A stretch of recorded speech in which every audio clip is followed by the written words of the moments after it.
এসেছো বাইরে? এক্ষুনি তুমি পড়ে যেতে, আমি বলেছি না বাইরে আসবে না। দৃশ্যা, সবসময় ঘরে থাকতে কি ভালো লাগে? আমার জল তেষ্টা পেয়েছে, তাই আমি বাইরে জল খেতে এসেছি। আমাকে ডাকলে হতো। তুমি দাঁড়াও, আমি জল আনছি। মা, এই না জল, আমি ঘরে যাচ্ছি।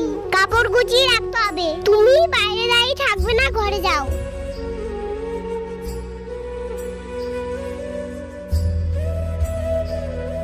আজকে আমি দৃশ্যার জন্য রান্না করব।